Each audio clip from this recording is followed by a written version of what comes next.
Hello दोस्तों, आज से हम स्टार्ट करने जा रहे हैं सोलो लेवलिंग। तो गाइस ये एनिमे काफी ज्यादा अमेजिंग होने वाली है, तो इसके अंदर बने रहना। तो स्टार्ट करते हैं पार्ट 1 से। तो बिना किसी देरी के शुरू करते हैं। तो एनिमे की स्टार्टिंग प्रेजेंट टाइम से 3 साल पहले से होती है, जहाँ पर एक नेवी सोल्जर अपने कैप्टन से कह रहा होता है, कैप्टन हमें इनके ऊपर हमला करना चाहिए। नहीं, इनके ऊपर हमला करने का भी कोई फायदा नहीं है, क्योंकि हमारे हथियार इनका कुछ नहीं बिगाड़ सकते। इनसे केवल हंटर ही निपट सकते हैं, इसलिए ये काम हंटर्स को ही करने देते हैं। तो गाइस इस दुनिया के अंदर 10 साल पहले कुछ पोर्टल्स खुलने लगे थे, जिन पोर्टल्स के अंदर होते हैं डंजन्स, और उन डंजन्स के अंदर होते हैं मॉन्स्टर, जिनसे फाइट करने के लिए कुछ लोगों के पास मैजिकल पावर्स आने लगी, और उन लोगों को कहा जाने लगा हंटर्स। और उन हंटर्स के कुछ रैंक होते हैं, जैसे कि रैंक एस जो कि सबसे ज्यादा पावरफुल होता है, उसके बाद rank A, rank B, rank C, rank D, और ये रैंक ई तक जाती है, जो कि सबसे ज्यादा कमजोर होते हैं। और उसके बाद हम आइलैंड पे चल रही उस फाइट को देखते हैं, जहाँ पर बड़ी बड़ी एंट्स हंटर्स के ऊपर हमला कर देती है। वो हंटर्स उनसे फाइट करने की कोशिश करते हैं, लेकिन फिर भी वो उनसे फाइट नहीं कर पाते और वहीं पर मारे जाते हैं। नहीं, ये काम हम जैसे निचले रैंक वालों का नहीं है। और वो एंट्स उन्हें खाने जा रही होती है, लेकिन तभी एक बंदा आकर उस एंट के ऊपर अटैक करके उससे दूर कर देता है, और वो अपने हीलिंग मैजिक से उसे हील करने लगता है। क्या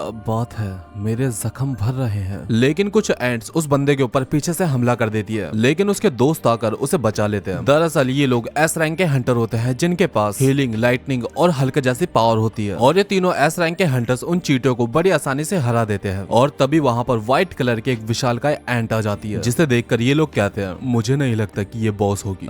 मुझे तो लगता है कि ये इस टीम की कमांडर है। और ऐसा बोलकर ये उस एंट से फाइट करने लग जाते हैं, और फिर ये बहुत खतरनाक तरीके से लाइटनिंग का यूज करके और उसी चींटी के दांत निकाल के उस चींटी को मार देते हैं। और तभी वहाँ पर और भी सारी व्हाइट एंट आ जाती है, और ये देखकर ये बंदा खुद को एक मॉन्स्टर में ट्रांसफॉर्म कर लेता है, और सेकंड हंटर भी अपनी लाइटनिंग पावर का लेवल अप कर लेता है। और हम उसी आइलैंड के दूसरी तरफ देखते हैं, जहाँ पर एक हंटर की टीम के सामने रेड एंड व्हाइट कलर की एंट की एक सेना खड़ी होती है। कमांडर चोई, हम सब तैयार हैं। और ये कमांडर चोई भी एक ऐसा रंग का हंटर होता है जो फायर मैजिक का यूज करता है, और ये अपने फायर मैजिक का यूज करके उन एंट के ऊपर आग लगा देता है। लेकिन चोई के इस अटैक से एंट्स को ज्यादा फर्क नहीं पड़ता, और एंट्स फायर के अंदर से निकलने लगती है। अच्छा चलो ठीक है, फाइट शुरू करते हैं। और फिर उसके बाद हम प्रेजेंट टाइम में आ जाते हैं, जहाँ पर एक कंस्ट्रक्शन साइट के पास एक पोर्टल खुल जाता है, और उसके लिए वहाँ पर कई सारे लो रैंक के हंटर आते हैं, जिसमें किम और पार्क भी होते हैं। और फिर उसके बाद हम हमारी कहानी के मेन कैरेक्टर को देखते हैं, जिसका नाम संग जिन वो होता है। और उसे देखकर सब लोग हैरान हो जाते हैं और उससे उसका हालचाल पूछने लगते हैं। अरे कैसे हो जिनवू? अरे जिनवू कैसे हो तुम? ए संग कैसे हो तुम? हाँ मैं बढ़िया हूँ। और ये देखकर पार्क किम से पूछता है, भाई ये क्या चल रहा है यहाँ पर? ये बहुत ज्यादा स्ट्रॉन्ग है क्या? जो देखो इसे ही पूछे जा रहा है। लेकिन किम हंसते हुए कहता है कि यार ये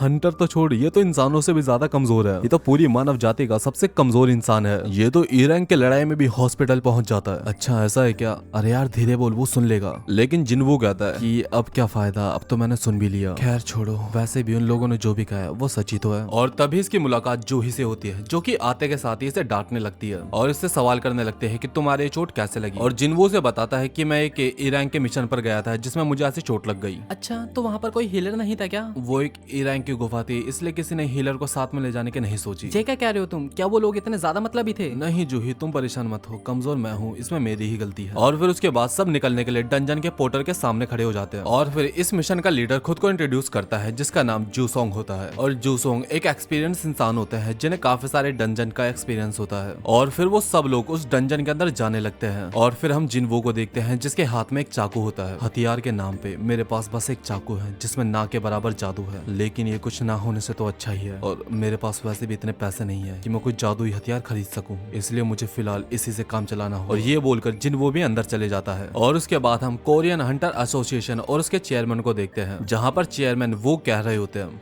तुम जानते हो हमें डंजन से काफी सारी चीजें मिलती है, जैसे कि जादुई हथियार और माना क्रिस्टल, और सबसे ज्यादा कीमती होते हैं ये एजन स्टोन, जिन्हें केवल ताकतवर मॉन्स्टर को मारकर ही पाया जा सकता है। लेकिन तुम जानते हो सरकार इन्हें एक पावर सोर्स की तरह देखती है। सरकार इनके इस्तेमाल से एक ऐसी एनर्जी बनाना चाहती है जो कि जिंदगी भर कभी खत्म ही ना हो। और फिर उसके बाद हम डंजन के अंदर का सीन देखते हैं, जहाँ पर जिनवू को एक माना क्रिस्टल मिल जाता है।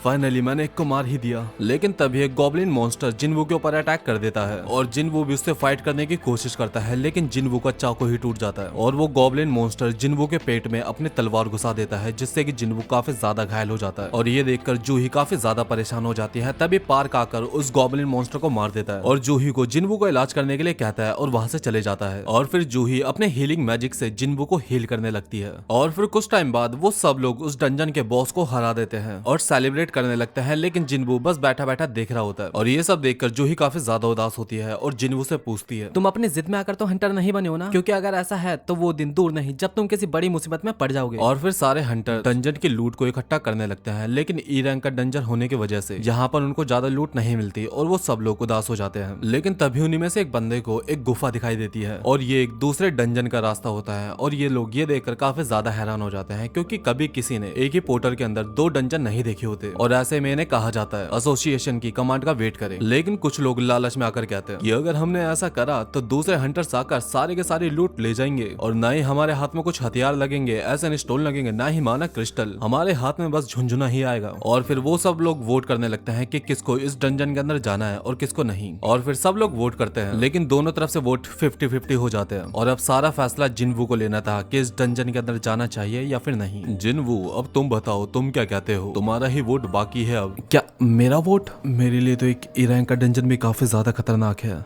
लेकिन पापा के गायब होने के बाद घर की सारी जिम्मेदारियां मेरे ऊपर ही आ चुकी है। मुझे मेरी माँ का इलाज भी करवाना है और बहन की पढ़ाई के खर्चे के भी पैसे चाहिए। नहीं, मैं से हार नहीं मान सकता। और फिर जिनवू भी इस डंजन के अंदर जाने के लिए हाँ कर देता है। और फिर उसके बाद हम हंटर सिलेक्शन सेंटर को देखते हैं, जहाँ पर हंटर्स को एक ब्लैक कलर के बड़े बोल के ऊपर हाथ रखने के लिए कहते हैं, जिससे कि उनके अंदर के पावर का पता चलता है और उससे ही उन्हें रैंक दी जाती है। और हम देखते हैं यहाँ पर एसोसिएशन के काफी सारे लोग भी होते हैं जो कि हंटर को अपने गिल्ड में शामिल करना चाहते हैं। हेलो सर, एक बी रैंक और 2 सी रैंक के हंटर हमारी गिल्ड में शामिल होने के लिए राजी हो चुके हैं। और उसके बाद गिल्ड मास्टर चोई कहते हैं, एज या जेंडर से फर्क नहीं पड़ता, मायने ये रखता है क्या वो अपनी जान को जोखिम में डाल सकते हैं। और उसके बाद हम शहर के अंदर का सीन देखते हैं, जहाँ पर 2 चोर एक लेडीज का पर्स चुरा कर भाग रहे होते हैं, लेकिन तभी एक लड़की इनके ऊपर से कूदकर इनसे वो पर्स छीन लेती है। और ये लड़की और कोई नहीं, एस रैंक की हंटर चाहिन होती है, जो कि काफी ज्यादा स्ट्रॉन्ग हंटर होती है। और उसके बाद हम डंजन के अंदर का सीन देखते हैं। वैसे यार हमें यहाँ पर चलते हुए कितना टाइम हो चुका होगा? 40 मिनट हो चुके होंगे। वैसे भी राजा के मरने के बाद डंजन का गेट 1 घंटे तक खुला रहता है, इसका मतलब अब हमारे पास खाली 20 मिनट है। और ऐसी ही बातें करते हुए वो लोग डंजन के अंदर जा रहे होते हैं और जिनवू जूही से माफी मांगता है उसे डंजन के अंदर लाने के लिए, लेकिन जूही उसके ऊपर चिल्लाते हुए कहती है कि तुम अभी अभी मरने वाले थे और तुम फिर दोबारा से किसी डंजन के अंदर आ चुके हो। तुम जानते भी हो कि मैंने कितनी मुश्किल से हीलिंग मैजिक से तुम्हें ठीक करा है, लेकिन तुम्हें तो कोई परवाह ही नहीं है। अच्छा सॉरी यार, अब मेरे ऊपर तुम इतना चिल्लाओ मत। नहीं, सॉरी से काम नहीं चलेगा। यहाँ से निकलने के बाद तुम्हें मुझे पार्टी देनी पड़ेगी। और फिर उसके बाद हम एसोसिएशन के चेयरमैन को देखते हैं, जो कि टीवी पर लाइव आकर कह रहे होते हैं, तो आप सभी लोगों का स्वागत है। मेरा नाम है गोगन ही और मैं हंटर एसोसिएशन का चेयरमैन हूँ। और आप में से कुछ लोग ऐसे होंगे जिन्हें हंटर बनना पसंद है और किसी को ये रास्ता बिल्कुल पसंद नहीं। लगभग 10 साल पहले ये पोर्टल्स हमारी दुनिया में खुलना स्टार्ट हुए थे, लेकिन अभी भी ऐसी काफी सारी बातें हैं जिनके बारे में हमें नहीं पता। और हंटर्स बनना अपनी जान को जोखिम में डालना है और आपको कोई भी काम लापरवाही से नहीं करना चाहिए। और फिर हम उन हंटर्स को देखते हैं जो कि एक बड़े से गेट के पास पहुंच जाते हैं और वो इस बड़े से गेट को देखकर थोड़ा सा हैरान होता है, क्योंकि ऐसा कभी उन्होंने पहले नहीं देखा होता। लेकिन फिर भी वो हिम्मत करके उस गेट को खोलते हैं और गेट को ओपन करते ही वहां पर ब्लू कलर्स की काफी सारी फ्लेम्स जल जाती है। अरे वाह, ये तहखाना तो काफी मस्त लग रहा है यार। और फिर वो सभी लोग उस तहखाने के अंदर आते हैं, जहाँ पर बड़े बड़े स्टैचू रखे होते हैं, जो कि देखने से ऐसे लग रहे होते हैं जैसे कि किसी वॉरियर के स्टैचूज है। और वो हंटर्स बातें कर रहे होते हैं कि यार ये स्टैचूज कैसे यहाँ पर, और कुछ के हाथ में तो इंस्ट्रूमेंट्स भी है। और जिनवू भी वहां पर एक स्टैचू को देख रहा होता है, जो कि अपने थ्रोन पर बैठा होता है और देखने से ऐसा लग रहा होता है जैसे कि ये कोई किंग हो। और ये सभी लोग बातें कर रहे होते हैं कि यहाँ पर तो एक भी मॉन्स्टर नहीं है। और तभी ये लोग इस स्टैचू के पास जाते हैं, जहाँ पर कुछ लिखा होता है, गार्टनेट मंदिर के कुछ जरूरी नियम। पहला नियम,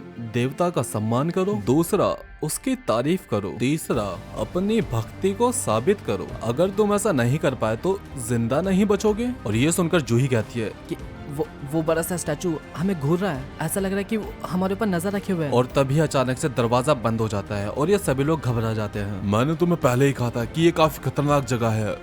लेकिन तुमने मेरी बात नहीं मानी और यहाँ पर आ गए। अब भुगतो, मैं तो यहाँ से जा रहा हूँ। और ये उस दरवाजे के पास जाकर उसे खोलने की कोशिश करता है, लेकिन तभी वहाँ पर खड़ा हुआ स्टैचू जैसा सिपाही इसके ऊपर अपने स्पेयर से अटैक करके इसके 2 टुकड़े कर देता है। और ये देखकर सभी लोगों की सिट्टी पिट्टी गुल हो जाती है और जिन वो भी काफी ज्यादा हैरान हो जाता है। वो जो अभी मारा गया वो डी रैंक का हंटर था, मतलब वो मुझसे कहीं ज्यादा स्ट्रांग था और वो एक ही झटके में मारा गया। इस तहखाने को तो ए रैंक का होना चाहिए, लेकिन ये वैसा तो बिल्कुल नहीं लग रहा। अगर ये मूर्तियां हिल रही है इसका मतलब है। और जिन वो घूमकर उस बड़ी सी मूर्ति के ऊपर देखता है और उसकी भी आंखें हिलती है और ये देखकर जिनवो की सांसें अटक जाती है। मैं इससे पहले भी अपनी जान गवाते गवाते बचा हूँ। मैं ई रैंक के दानवों से काफी ज्यादा पिटा भी हूँ और काफी लंबे समय तक हॉस्पिटल में भी रहा और एक बार तो मैं भूख से मरते मरते बचा हूँ। मेरे साथ के हंटर्स माना क्रिस्टल और एजन स्टोन को बेचकर काफी सारे पैसे कमाते थे और उन पैसों से वो अच्छे अच्छे हथियार खरीद सकते थे जिससे कि वो और ज्यादा पैसे कमा सके। लेकिन मेरे पास हथियार के नाम पे बस एक चाकू था और ना ही मेरे पास जूते खरीदने के पैसे। मैं कमजोर था, इसी वजह से मुझे सबसे ज्यादा चौकन्ना रहना पड़ता था और इसी वजह से मैं बता पाया। सब लोग नीचे झुक जाओ। और वो बड़ी सी मूर्ति अपनी आंखों से लेजर लाइट निकालती है जो कि कुछ हंटर्स को वहीं पर वेपराइज भी कर देती है। लेकिन ज्यादातर हंटर जिनवो की बात सुनकर नीचे झुक जाते हैं और बच जाते हैं और सब लोग काफी ज्यादा परेशान होते हैं और किसी को कुछ समझ नहीं आ रहा होता कि यहाँ पर आखिरकार चल क्या रहा है। तो गाइस यही थी आज की वीडियो। आई होप आपको वीडियो पसंद आई होगी और मुझे कमेंट करके जरूर बताना कि आपको वीडियो कैसे लगी। तो मिलते हैं जल्दी ही नेक्स्ट वीडियो में, तब तक के लिए सभी को